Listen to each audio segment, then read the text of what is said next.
Ngunit kung inyong mapabibigyan, ay sigurado ang pamamahala ko ay tatatak at magmamagkas sa inyong puso at isipan.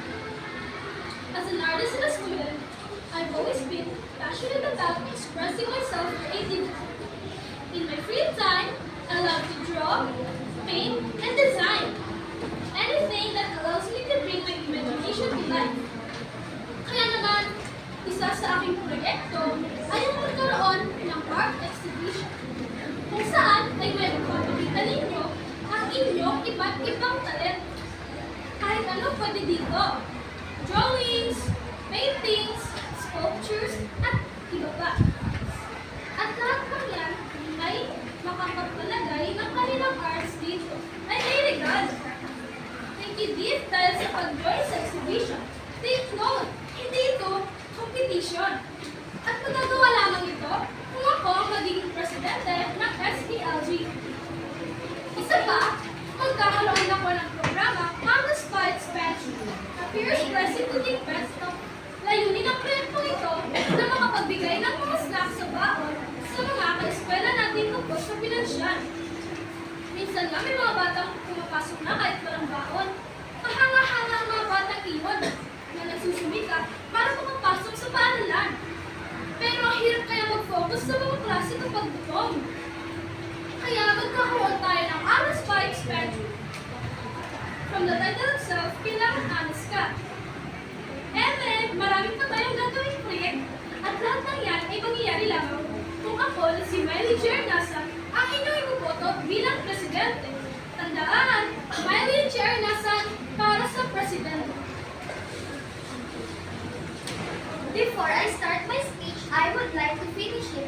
Yo, good day mga kapwa namin mag-aaral. Ako nga pala si Catalina Lorraine N. Correnti.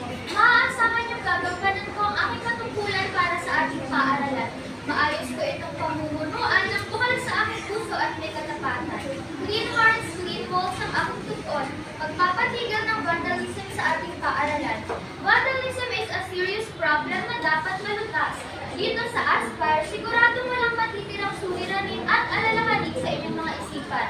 Clean hearts, clean walls. Muli, ako si Catalina Lorraine N. Correnti, running for Vice President.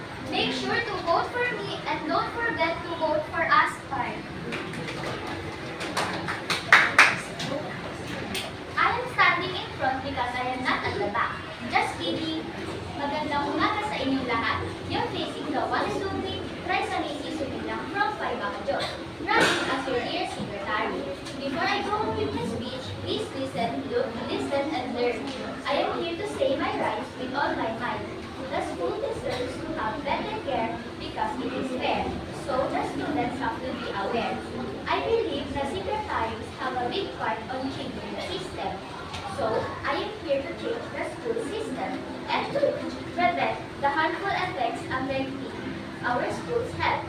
As a matter of fact, have you heard about dengue disease spreading? Well, don't worry. My platform is about setting on rules on how to avoid mosquitoes. So, you can count on me. Muli, Raisa Macy Sumilang here, numero 1 sa pwestong sekretarya. Vote wise, vote straight.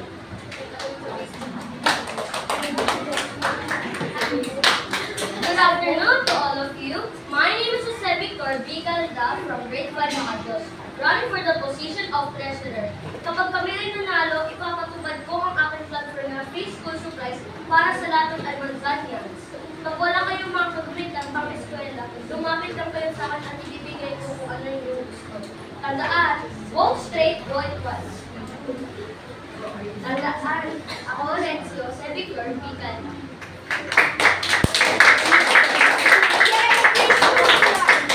Good day, everyone.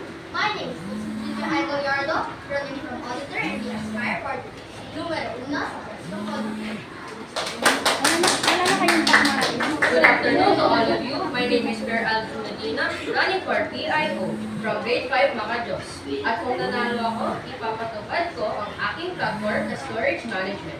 And I will do all it takes to be a PIO for our school. Vote straight, vote wisely from our team, Aspire. Ang aking ginagalang at pinagalak ng Presidente na si Miley G.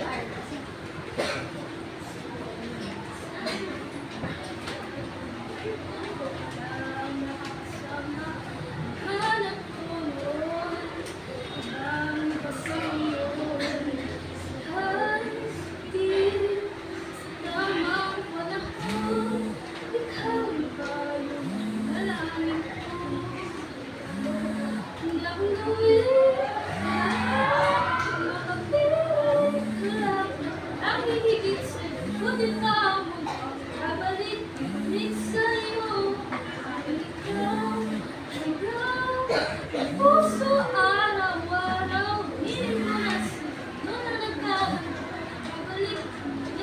babalik pa rin sa'yo.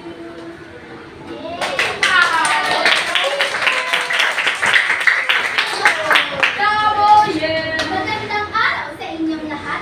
Nasa harapan niyo ngayon ang nag-iisang Shadilane O Luminario mula sa 5 Macros. Tumatakbo bilang PO ng aking paaralan. Ako po ay galing sa team na Aspire.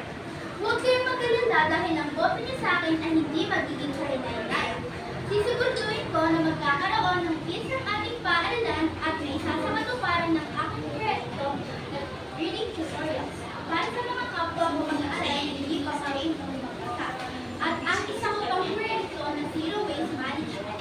Dahil sa proyektong ito, ay hindi lang ang paaralan natin ang matutulungan natin na umayos, pati na rin ang ating kalikasan. And siguro magpapatanong kayo kung bakit ako dapat ang iboto nyo. Well, bago ako sa pagtakbo bilang officer sa ating paaralan, pero di ako bago sa pagiging leader. And I will make sure na may magbabago para sa ating paaralan pag ako ang binoto nyo. Kaya remember, ako si Shadilane O Luminario, laging handa para sa inyong lahat.